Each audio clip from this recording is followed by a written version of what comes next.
right, everyone. Hello. We're going to go ahead and get started. I am recording this so that we will have this online and for future reference. So today we're going to talk about how to support your picky eaters. My name is Sammy. I'm a feeding therapist here at CPTWC. I'm going to introduce myself a little bit more. Like I said, my name is Sammy. I got my undergraduate degree at U of I, and then I got my graduate degree at NIU, and I live here in Chicago. We took some smaller courses at U of I regarding feeding, and then at NIU in grad school, we did do a pediatric swallowing course. So that was really great information. And then some other courses that I've taken include the SOS approach to feeding, which focuses a lot on that sensory piece, and then the sensory motor approach to feeding, which did a great job of combining both sensory skills and then those oral motor skills as well for feeding. All right, so a little bit about me. We're going to jump right into some feeding myths.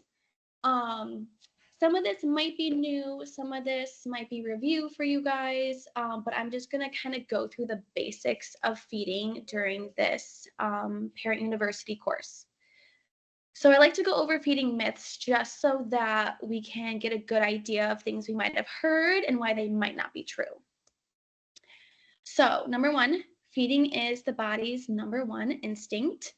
Actually, not quite. There's a couple of things that come before that. So first is breathing. We want to make sure that we have some good breath support, and then postural stability. So how are we sitting? What is the environment we're in? And then we focus more on eating.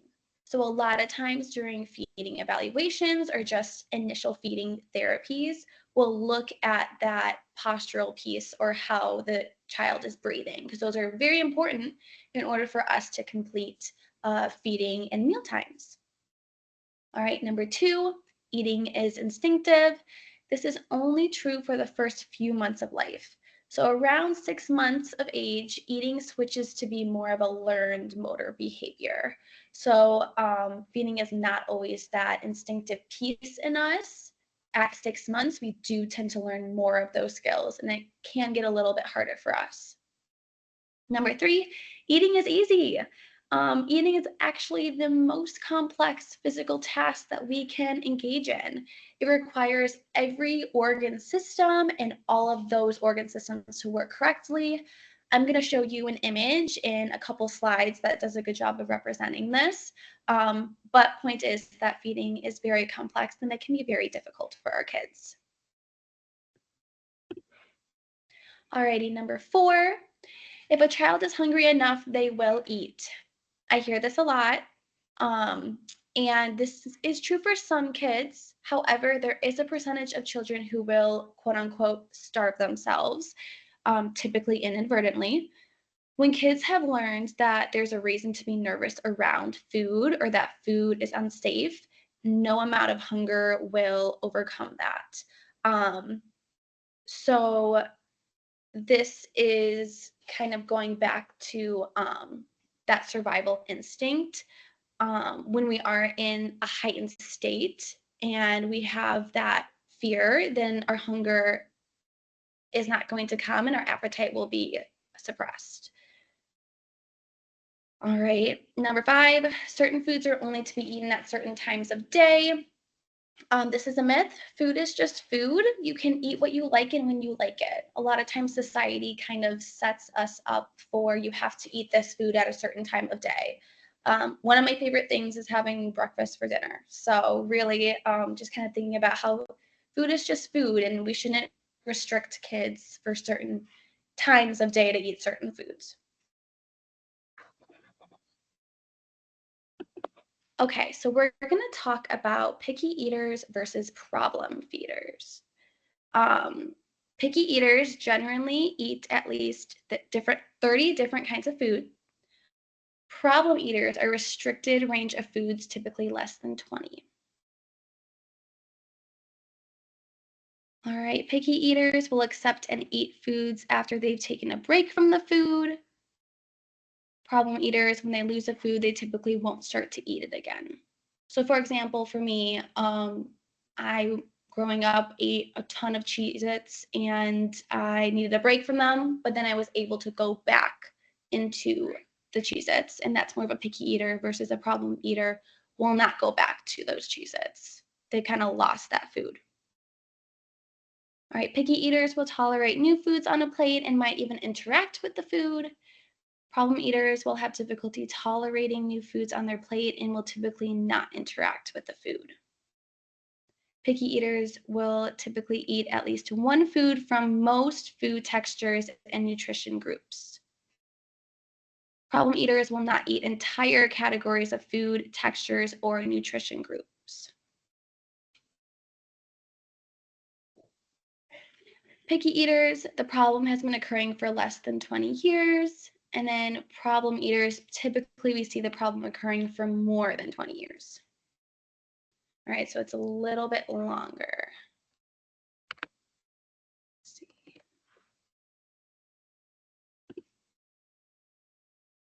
Okay.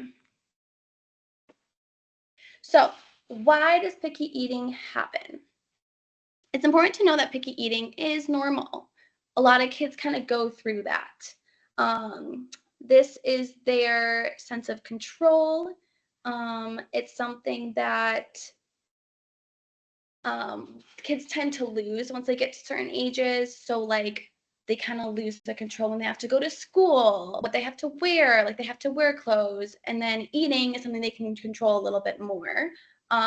I know when I was younger, I was definitely a picky eater as well. So just something to think about.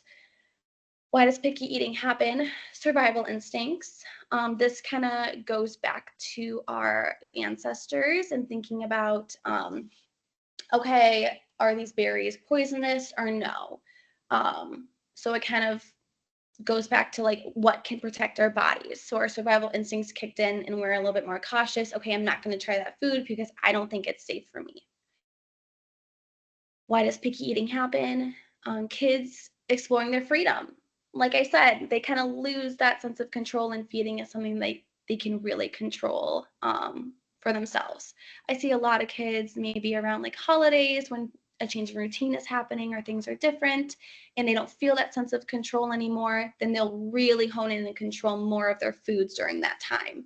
So this can fluctuate as well throughout different times of their life or things that are going on in their life. So that might be another reason. And this is not to say that picky eating will never turn into problem eating. It can kind of go back and forth. Implementing strategies during the picky eating phase will help us to avoid kids becoming picky eaters. So using some of the strategies that we'll talk about later.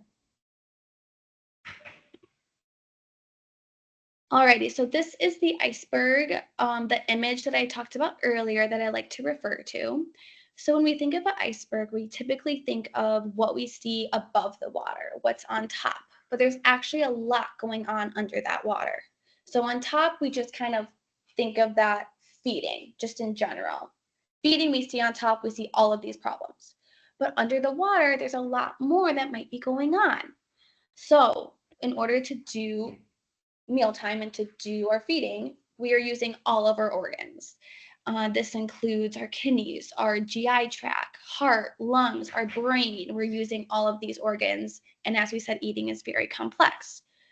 We're also using every muscle. We're using our arms, legs, and our body, but we're also using our esophagus, so the inside muscles and the outside muscles. We're using all 8 senses. We have 8 senses. So that's a lot of sensory things going on at once during our eating. So our learning history or our style or capacity.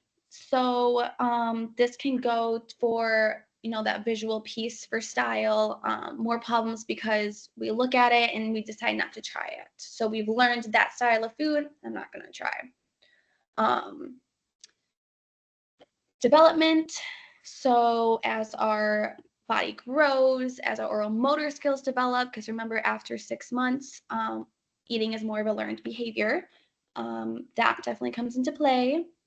Nutritional status or history, looking back at if we have a weight gain or body mass, how that comes into play. And then again, environment, what's around us, our feeding schedules, any kind of change in routine, what support are we getting? All of that we kind of have to keep in mind to support that feeding that you see on top of that iceberg. Okay, so I'm going to talk about the steps to eating.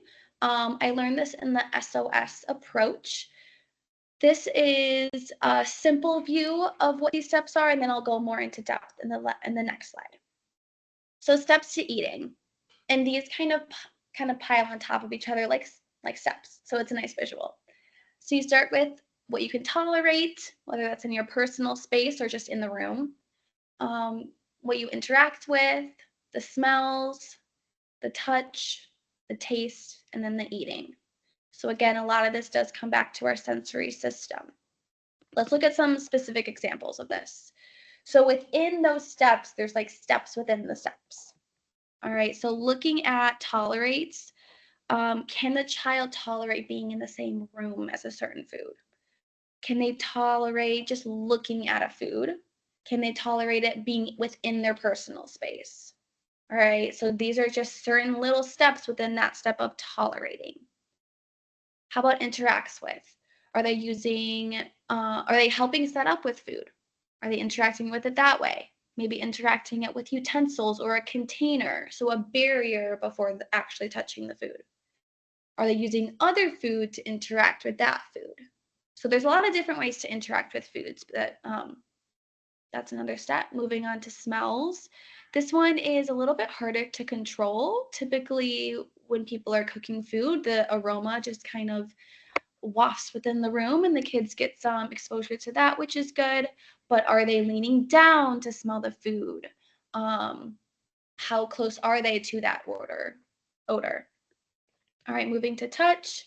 So are they touching with one finger, two fingers, a whole hand, of the arm, shoulder, chin, top of the head, nose, lips, teeth? So notice how it started from moving on our exteriors, moving up closer to our mouth where the food will eventually go. So it's that slow step taking. That touch piece, you can do a lot with that step. And then moving on to taste. So are we going to lick it? Are we going to touch it to our teeth? Are we going to taste it by taking a small bite, a big bite? So taste is the next one. And then last is eating. So this can be either biting, chewing, spitting it out, or biting, chewing, swallowing the bolus as a whole. So within each of these steps, there's more steps, but this outlines it really well to think about all the things that we go through with our senses and our motor movements in order to eat. Again, very complex. All right, so further discussing the steps to eating, there will be foods where your child goes through the stage of eating so quickly it might seem that they're almost skipping steps. So you plop a new food in front of them and they say, oh, okay. And they pick it up and they just eat it. And you're like, whoa, you went through all of those steps, right? You went through the steps of tolerating it in front of you. You interacted it with, you touched it, brought it up close, got to smell it. You're touching it with your lips and your teeth. You're tasting it inside and then you're swallowing it. So very quickly going through those steps. There will be foods that it may seem like they're stuck in that step. So maybe they only will touch the food in that step. What I like to do in those moments is I'll model one step above whatever they're doing. So it can be as simple as they're touching it with one finger. Okay, I'm modeling tapping it with two fingers. So within those steps, we want to make sure that we're just modeling one above it so that we're not overwhelming them, and we can possibly do something that's reasonable and comfortable for them. The most important thing that we can do is meet the kids where they're at. So there's so much research that making mealtime confrontational for picky eaters will lead to a decrease in their food intake. So we, again, want to meet them where they're at. If they're only touching it with one finger, okay, let's meet them there, one small step above. If we jump up to the tasting and we say, all right, taste it one time, taste one bite, come on and taste it. odds are that we're making it confrontational and we're putting demand on them. So they're going to not want to touch that food. Imagine if someone's doing that to you constantly. Hey, eat this, come on, eat it. You're not going to want to eat that food. All right, so really just meeting them where they're at. And that visual is a good representation of how we can further model that without putting too much demand or too much confrontation.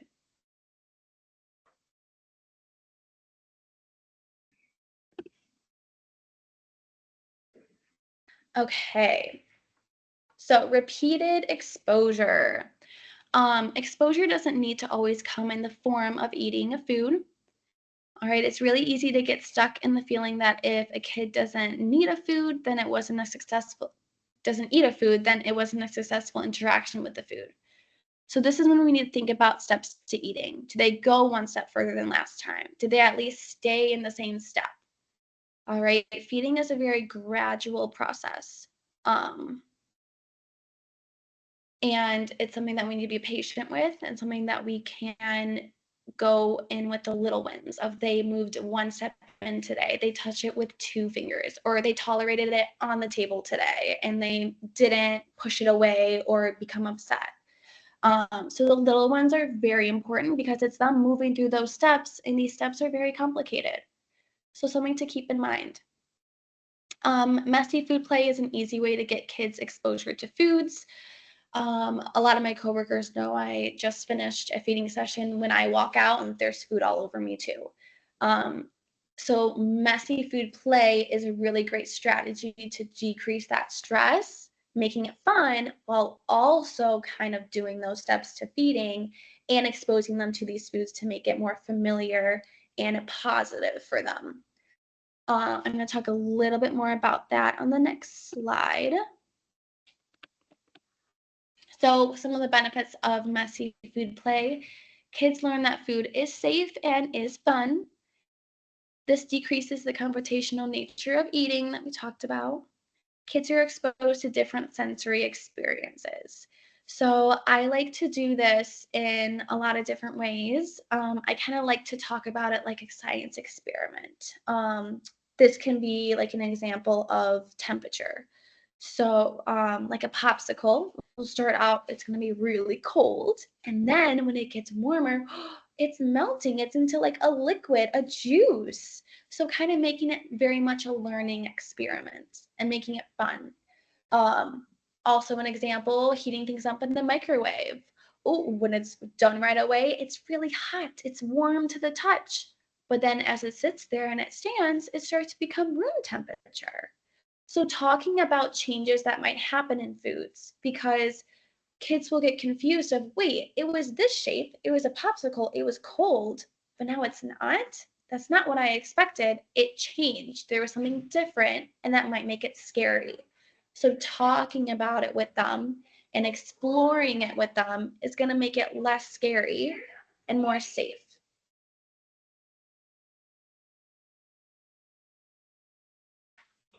Alrighty. Food play is really fun. I know sometimes it can be stressful for the parents because there's a big mess, but it's a really big learning experience for kids, especially kids who might be picky eaters or problem eaters. We want them to be comfortable and happy and positive around foods. All right, repeated exposure. So this is when we keep putting the food on your child's plate, even if they aren't eating it. So just simple example, I'm just gonna put green beans here. You can decide if you wanna eat it. So no demand is placed and we're keeping the exposure with them. Um, I like to do a ratio of preferred and non-preferred foods. Uh, this can be, I like 3 preferred and maybe 1 non-preferred. And when I say preferred, I mean they're eating it consistently across settings and across people. So let's say your kid likes Pringles, cookies, and ice cream. So I'll put that on a plate, and then I'll put green beans on the plate. And we have 3 preferred, 3 comfort foods, 3 safe foods, and then 1 non-preferred or 1 new food. Um, and again, we're not putting any demand on that new or non-preferred food. So putting the food on your plate as well, even though it's not on their plate, this will help expose them to that food. This also shows them that this food is safe. Like, oh, I have green beans on my plate too. Look, we get to play with the green beans. Let's pull it apart and see what's inside. Making it a good example and fun for them to see you do it and realize, oh, that's a safe food. Again, not putting any demand on them, just them observing you and getting that exposure is a great step. So thinking of it very simply. And that increases that exposure and that familiarity with that food, which will then increase their likeliness of potentially trying it and seeing that mom and dad are trying it too. And it's safe and it's fun and it empowers them like I can do this too.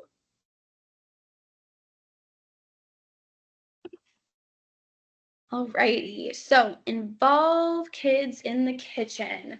I do this here at the clinic as well. We have microwaves, we have utensils, we have plates, and I have them kind of prepare their own lunch and their own snacks. They're more likely to want to try foods that they helped make. Kids want to feel like they're a part of the process, and this will expose them again to the foods. So this really gives them that independence and that ownership over what they're putting in their mouths and what foods they're exposing themselves to. Uh, so I really promote them making and setting up the plates and everything for themselves and for you. You know, they love helping out. So I think that's a really great strategy to do at home. And then, like I said, we do it at the clinic here as well. Um, and then at home, this will expose them to foods through various forms. So, you know, raw veggies versus cooked veggies. Those I consider two different textures completely. So, talking about that. And again, you're going through these senses and these steps by just preparing the food. So, even before mealtime begins, you're already working on all these different strategies.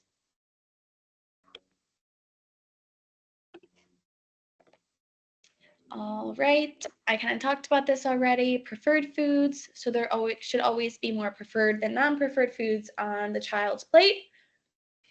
So again, preferred foods are foods they eat consistently between people and places, and then non-preferreds might be foods they don't like or foods they have not been introduced to, so new foods. That ratio 3 to 1, so 3 preferred and then 1 non-preferred.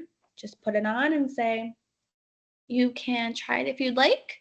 We can, you know, go through those steps and you have it on your plate. So you're also exposing them that way and it becomes more familiar, more safe, and more fun.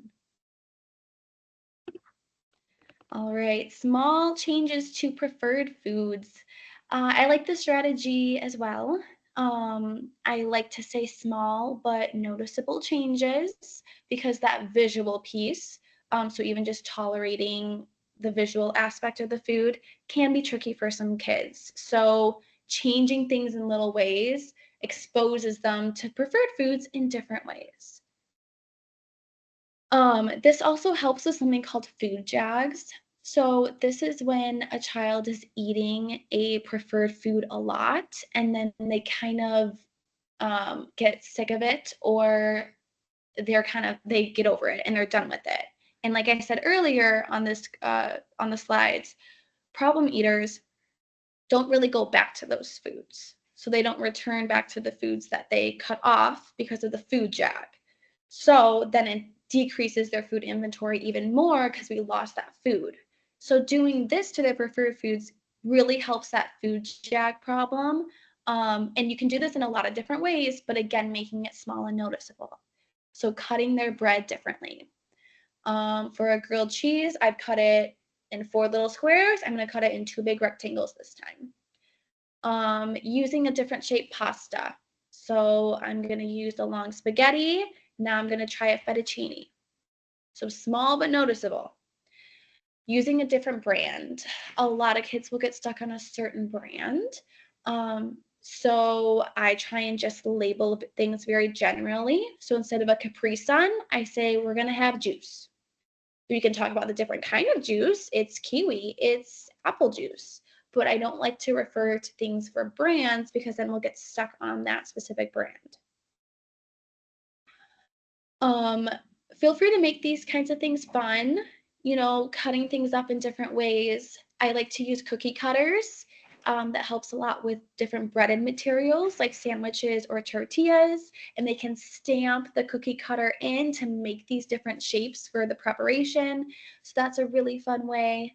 You can put things in different containers, so using a different plates at meal times, wrapping it in different Tupperware to bring to the clinic. So just thinking of all these changes that help create some flexibility around these foods. So if your child has a sensory diet as given by their occupational therapist, I highly recommend completing this before meal times. This will ensure that your child is regulated before coming into mealtime. So if we're in that heightened state, our body has a hard time feeling hunger. If they're dysregulated, they genuinely might not feel hungry. So, for example, before maybe an interview or something, or a presentation that's coming up and you're really stressed out about it, I can't eat before that. My appetite is suppressed and I'm not hungry. And that's how a lot of kids might feel when they are also in that heightened state or they're dysregulated. So, we highly, highly recommend doing some sort of sensory diet before mealtime. A lot of kids here are pretty used to that routine where, okay, we're going to do some heavy work in the gym and then it's time to go eat our lunch. So that routine is really nice and something that you can implement at home and in other settings as well. So make sure you look over that sensory diet from the occupational therapist. All right, some other great tips that I really like for meal times and for feeding. So again, trying to avoid creating pressure around food. So not saying, oh, just one more bite, because again, we don't want any kind of demand or pressure for these foods. Same with you can have this after you eat this. So like you can have cake after you eat all your vegetables. That's going to make the vegetables seem like the work and the bad stuff, and the cake is the reward and the good thing. So all they're going to want to eat from now on is cake because that's the reward and what you're striving for. So, I mean, I know that's a hard habit to break, but I do hear a lot of parents saying that. But that just makes whatever they have to eat seem like the work and the bad thing. So try and rephrase it and not make it so that one thing is better than the other thing. You have to eat all of your food on your plate. For a lot of kids, that phrase is very scary and stressful, and just a huge, huge demand. So, something that I really won't benefit our kids. Again, this type of language will cause power struggles and will cause stress around mealtime. It's will also be frustrating for you if your kid doesn't do what you're hoping they'll do. So just overall, not a very positive environment with some of these phrases. Alrighty, and then here is my email for if you have any questions, and then the feeding email as well. The feeding team is made up of speech language pathologists as well as occupational therapists.